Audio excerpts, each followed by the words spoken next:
What's going on, Combat Sports Nation? This is Sean here with another Beyond the Mat episode. This episode is with Erin, fun size LaMonte. She's coming off of a win at New England Fights 20 on November 21st against Randy Beth Boyington. It was after a 2-year layoff, first round armbar. There was some controversy surrounding the armbar, surrounding the finish, surrounding the tap. So they're going to replay it or redo it, reset. Neff in Maine, February 6th. They're going to do it all over again. So I sat with Erin. She spent some time with me talking about the fight, the rematch, the coming up week of UFC events, Thursday through Saturday. She gave us her picks, as well as inside the article, you can click to watch their very first face-off at Neff. You can check out my interview that I had with Erin before her fight with Randy, as well as there is the link for the fight itself, and you can decide if there's some controversy or not, but stay tuned, and I appreciate you listening. Since we've talked, a lot has happened, so I'm going to backtrack and just quickly discuss the fight, because since then you've had a rematch because of what happened or what didn't happen or throughout your fight. She asked for the rematch, so that was kind of interesting. Of course, it happens a lot when people lose. They want a rematch immediately. And most people wouldn't take it, but I did. Any experience is good experience. So I'm taking a rematch with her February 6th. Back at NES in Maine, so we're doing it again. Obviously, it starts standing. A brief exchange. You went into clinch. She got the headlock that she generally gets, and she looked very strong. It seemed like that headlock was very strong on you. Is that right? Oh, absolutely. She's very, very strong. I would never take that away from her.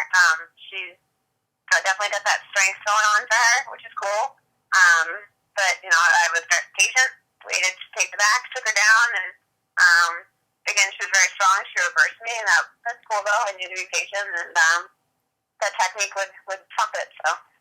And that is what did it, was the technique, and she looked like she had good, solid control on the ground, but, we saw you slowly, methodically transitioning and working for the arm bar.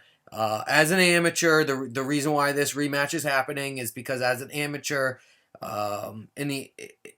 should be anywhere, but as an amateur and in the rules meeting, I know up at Neff and pretty much every event that I've ever been in as an amateur, they're not going to necessarily let the fight go as long as they would a professional, because as we've talked before, it's mainly for experience. For when you go pro, you've already gained some experience of the situation. Not gain the experience of the injury, gain the experience of the pain, but more so gain the experience of the situation.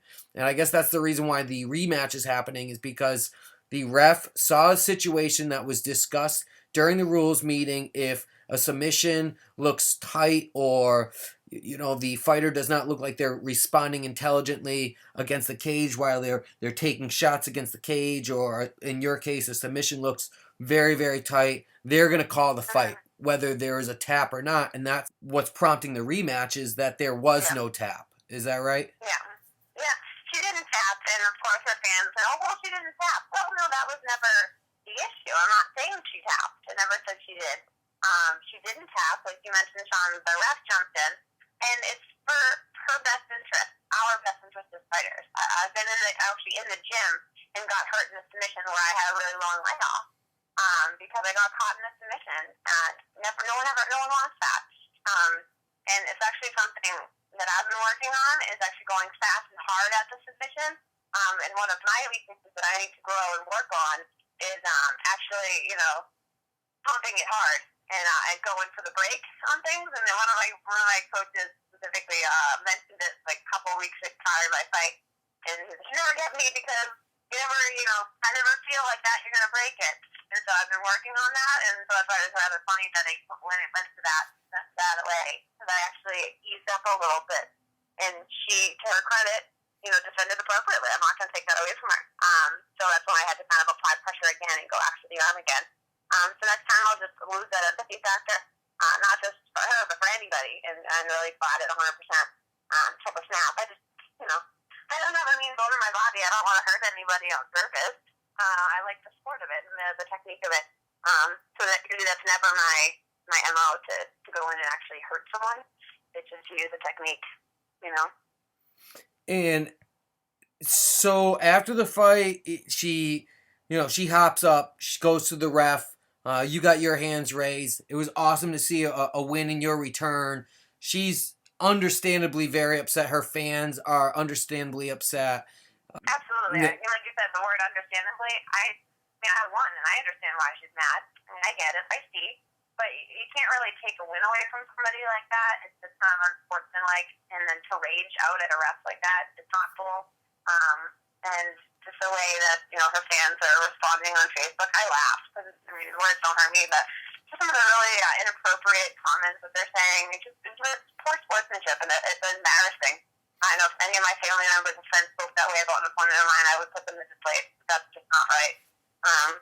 Rainey, Beth, and I were actually, giggling and sharing jokes and being nice before the fight, and then she would go and let her friends talk that way. It's not good for the sport. You don't want to see that in any sport.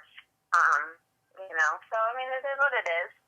I would be kind of bummed out if it ended like that, too. I'm not going to, I kind of agree with her that she's bummed out, but it is what it is at the end of the day. It's amateur. It's practice for when we go pro.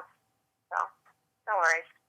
Was it your fans and her fans that were sort of button heads that led to Nick Da Silva, calling the rematch, or was it something that you knew she was pursuing?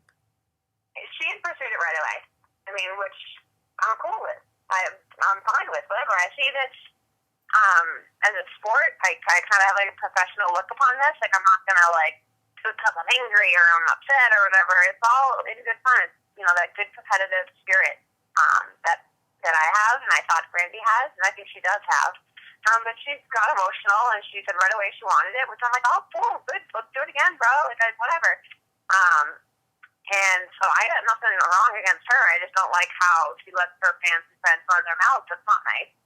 Like she said, I said,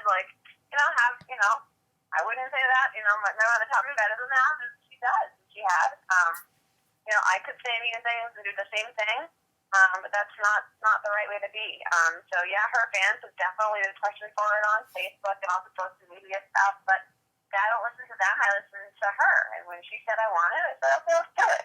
I respect her as a fighter, as a person. Let's do it then. So there's really no need for her fan base to say, all these ruthless things, commenting on one thing or the other, whether it be the stoppage or me and my face and my body. It's kind of silly. It's kind of school grade type stuff. And yes, there was a comment made by one of my teammates, and I didn't touch it. I didn't say a thing about it. I think that's kind of inappropriate as well. And she's my teammate, and I would say it to her face too. I don't appreciate that. Those types of comments about steroid use or whatever. Whatever, it is what it is. I just say, let's fight. I'm gonna stay quiet on those things. And you mentioned body, so I will ask, last time we talked, you said you will be dropping your weight down to a solid 115. You guys met, I believe, at 121 for this previous fight, or the fight that just passed. Did you guys agree to a weight yet, or what's the deal there? I wanted 115. I wanted 115. That's where I usually am. My managers, they came back to me one day and just texted me and said, hey, rematch is on, cool? I was like, all right, cool. And I asked them what the weight was, and they said 121 again. So I don't care. It's 5 pounds. I'm not going to worry about it. It just means less weight for me to cut in the sauna, so it's cool. But ideally, it's 115. I'll be doing a lot of strength and conditioning that I didn't do in my last fight, so that strength difference won't be there this time around. Everything goes according to plan. So I was getting better shape again. My little guy just turned 11 months, so I think that's not too shabby for coming off a pregnancy, and she's a mom herself. I know she would definitely be able to agree, and all the moms out there, that I'm just doing this for me and to be healthy and happy, and that's all about. So I think we're on the right track. And clearly, clearly nobody is taking anything away from Randy Beth, because No, definitely not. she's a competitor through and through. I mean, she has competition running through her veins, and Mm-hmm. and definitely her reaction. I could definitely understand where that reaction is coming from, especially with that competitive spirit that she has. Yeah, she's So very compassionate, you know? and I look forward to the build up of this fight and of the fight as well. So Definitely. to switch gears a little bit, you have, in addition to, I believe, at least two other teammates, which is Sarah Click and Kayleen Medeiros, are now um, nominees of female fighter of the year for the uh, New England MMA Awards. Is that right? Yeah, I saw that. It's really silly. When someone posted and tagged me in it, I looked like, oh, cool, who else was nominated? And it was just the three of us. I'm like, wait a minute. I'm like, we're all teammates. Like, can we all win? Like the whole, like, everybody gets a trophy. Because, I mean, it's silly. I mean, we all are deserving of, of recognition. I don't really see why there has to be one, because we all kick butt in our own ways. One's pro, two are amateur. She fought a bunch. I made a return, so I don't know how I could be fighter of the year. But, and then all of a sudden people are like, oh, well, this person didn't get nominated and this didn't. But I feel like it's just silly. I mean, everyone should be recognized by their own friends, family, themselves, training partners, coaches, whatever. So when it comes to awards like that, I mean, I don't really need that recognition to know that I've done well. I kind of have pride in myself. I don't need someone else to say, "Atta girl." Right. And a lot of people feel that way, but it is very, very, very cool to be able to find out where your fan base puts you amongst your peers. Because although some of these, some people look at these awards, especially when it's a region like a small region, not the Northeast, but New England, some people might look at it and say, well, it's a popularity thing. I believe that it's really a great gauge to be able to determine where your peers, other fighters, coaches, and fans, and like you said, everybody's going to have their own individual group of diehard fans that are going to vote for them regardless of their performances, regardless of their records. But I think it's a very good gauge to be able to determine where you place in the area amongst your peers. Since I seen it, I've gone back to the site and I saw that initially, yes, it was just you three, and since then there has been some other people, other females nominated. I think I already know your answers, but if there was if there was a female pro and a female amateur in the area, I'm assuming those. If you were to vote, who would your 1 and 2 vote be, or who would your pro and who would your amateur vote be for the last year, 2015? It would be Kaylee and Sarah.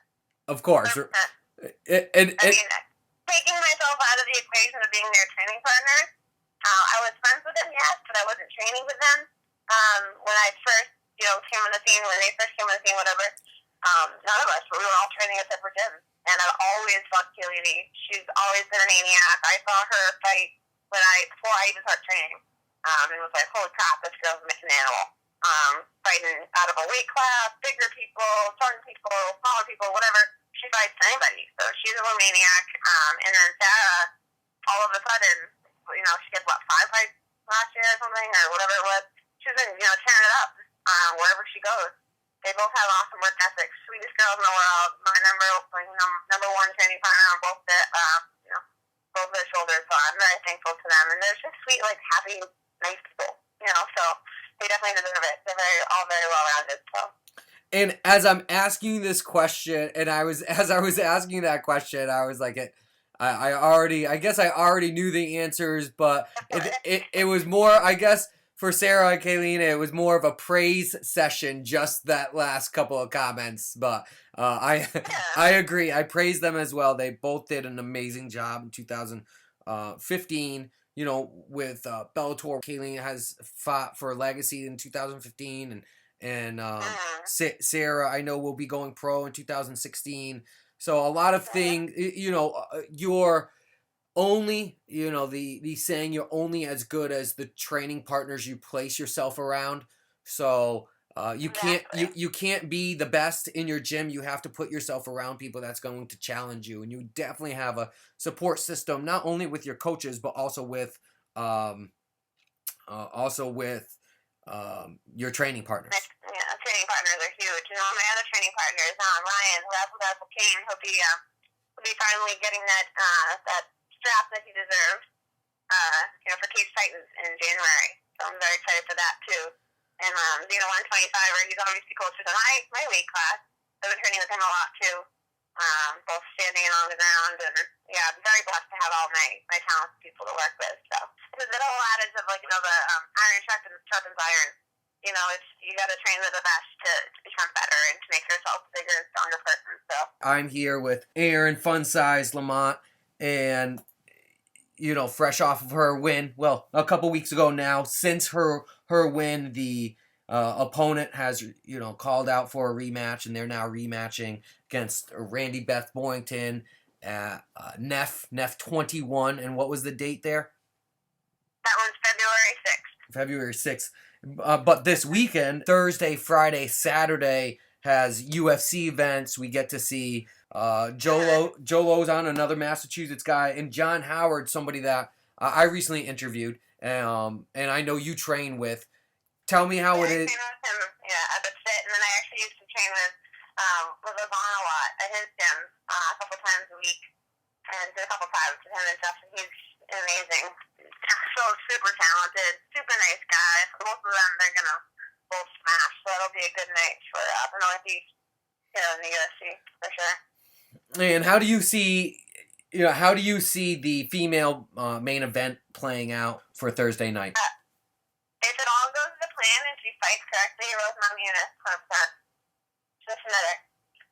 I've been a fan of Rose Namajunas forever. I absolutely love her. She's crazy, she's wild, she's herself, and she does with her. So it's kind of cool. She's always her between her and Pat Barry. I love them both. They have the cutest relationship, and they're just themselves. And that's the way I am, and that's how me and my hubby are. So it's cool. But she's super talented, standing on the ground. She's so fast. Her transitions are just spot on. And like I mentioned, I'm a huge fan, so I see her taking the wins from Caitlin Benefit. UFC is saying that Ronda Rousey will get an immediate rematch. Let me get your take on against Holly Holm. Do you feel like her rematch is warranted? Yeah, usually they get. I mean, if a champion is that, undisputed, like Ronda Rousey's been, Anderson Silva, champions that are just amazing like that. Once they're dethroned, yeah, they get the immediate title shot. They deserved it. They put the time in. They've fought consistently, things like that. But yeah, I think it's warranted, 100%. Just hoping that Ronda, fights her game plan a little bit more. But doesn't fight emotionally. We've all seen how fighting emotionally isn't good for you.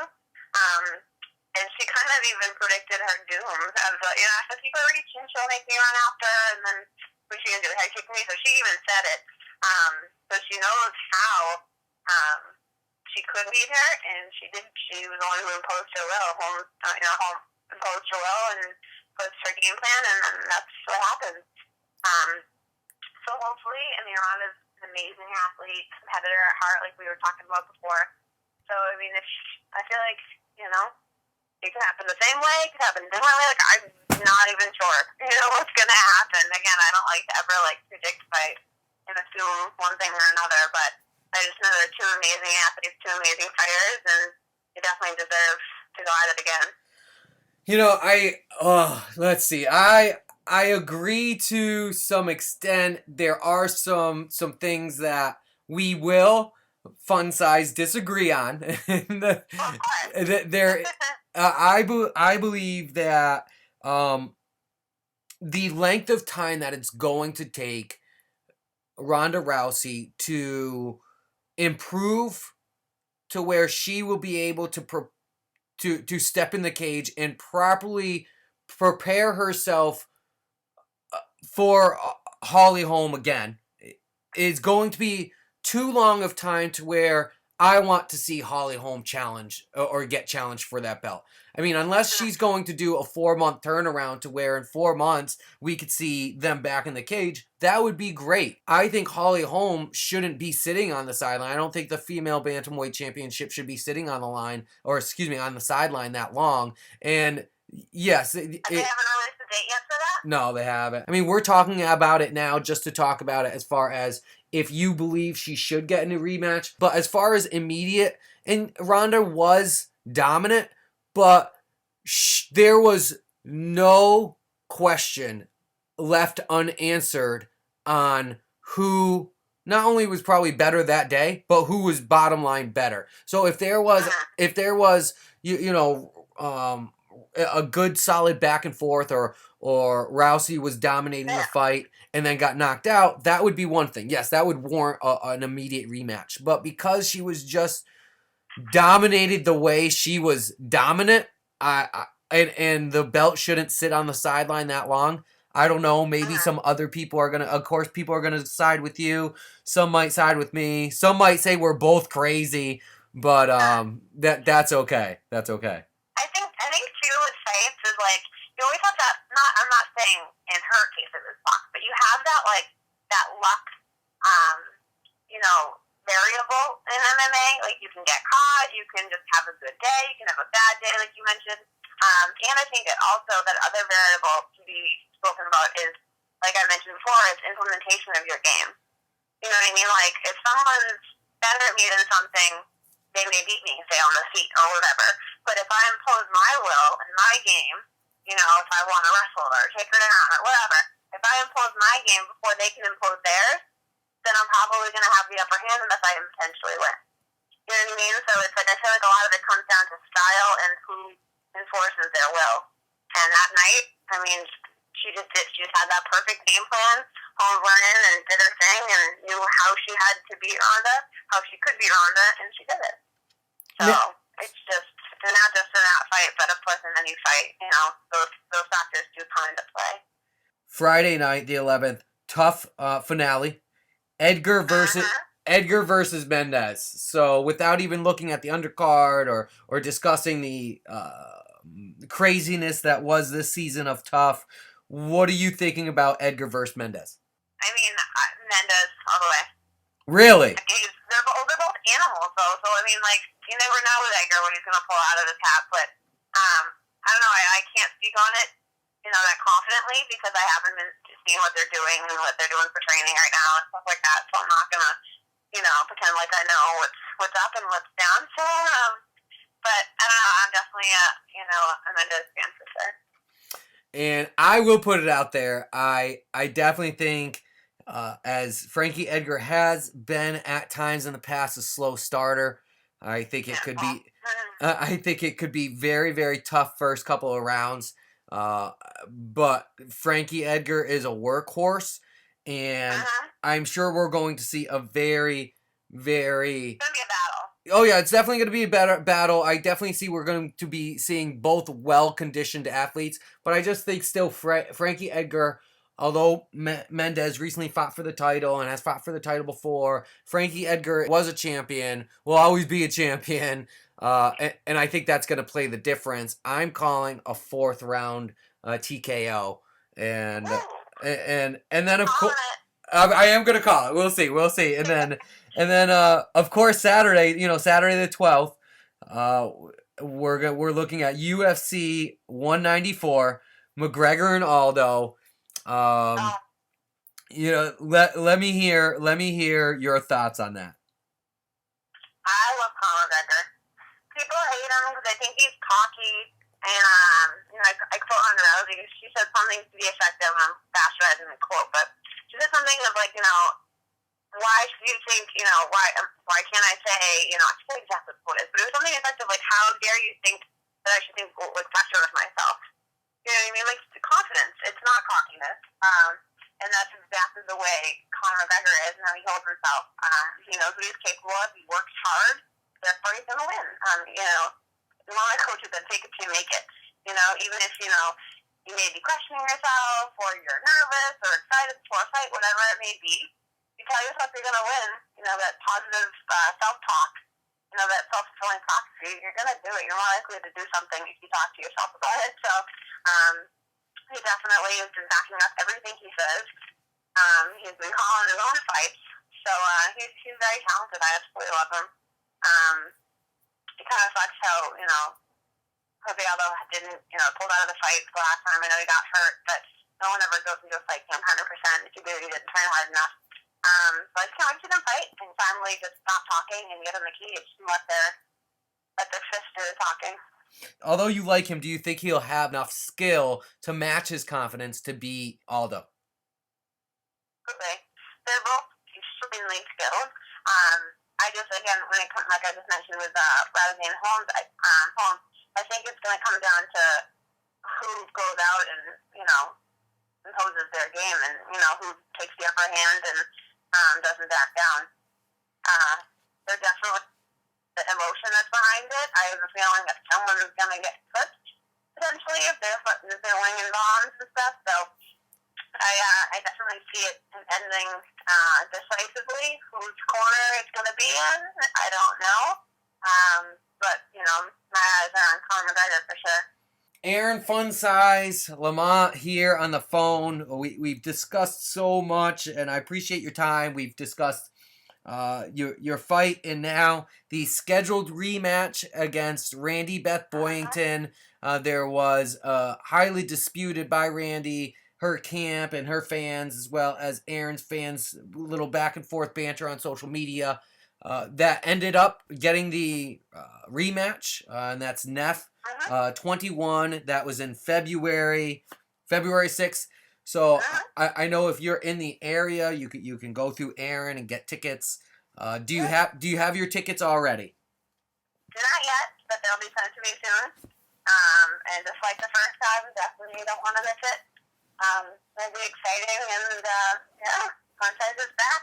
Told you she was. When you said you were going to be returning back to Neff to make your pro debut, same date, same in February. You said that you had a sponsor out in Maine. Now, I was thinking that possibly if you were fighting another fighter that wasn't from Maine, or they brought in from outside of New England, you might have gained because you started up in Maine. You fought there now twice. Twice, yeah. So I figured that maybe your third time up there, you might have gained a little bit of that Maine crowd. But now that you're rematching and it ended the way it did, you're probably not going to have too many more fans on your side as you did this past event. But I'm sure the place is still going to be packed. No, I mean, a lot of fans, like pro fans, are family, and I think that's the case because a lot of people have been bantering about this. Aren't looking at the fight from a fan's perspective. It's more of like a friend or family perspective. No kidding, they want to see their girl win. So I kind of take it all with a grain of salt. I'm sure if the shoe was on the other foot, and my family and friends saw me, lose like that, they'd probably say all that stuff too. I'd ask them not to. But if you looked at the fight from a fan of MMA, you would understand, like, that's what happens in amateur MMA. They save the elbow. They don't want you to get hurt. I don't want to hurt her either. When she's out, she's got kids. She's a wife. I don't want to get her hurt. I mean, and I'm saying she thinks the same way about me. If not, that's cool too, whatever. But, so it's like, fans, I'm not too worried about it because there are a lot of her friends and family, and that's what they're supposed to do. They're supposed to love and support her and be on her side. So, I heard a couple cheers for me that weren't my friends and family, the couple I had up there. So, again, they come up, they can cheer, boo. I don't care. I'm in there for me. As long as my teammates and training partners and my husband is cheering for me, that's all I need right now. As long as people are in the seats, you're hearing the crowd, you're getting that exposure. That's really all that matters. Exactly. And we greatly appreciate your time. Who are the people who support you? You know, I always like to give everybody a minute just to shout out some of the people that support them. Absolutely. I mean, biggest support has to go to my husband, Casey. Unconditional love, of course, from him, my parents, my family, they all know who they are. My training partners, Kaylini and Razzle and Sarah, and all my coaches, both at, Junico, Great Key Fitness, Vietong, everybody. I'm so blessed to be able to have, training partners and coaches that I can call my friends too. And at the end of the day, my family. So I'm very blessed. They all know who they are. And I greatly appreciate it. Thank you so much. Combat Sports Nation. We'll check each other on the other side. I love it. You're the best. Thank you for listening to my interview with Erin Fun Size LaMonte. She has the rematch coming up against Randy Beth Boyington at New England Fights up in Maine, February 6th. Follow us on Facebook, Combat Sports Nation.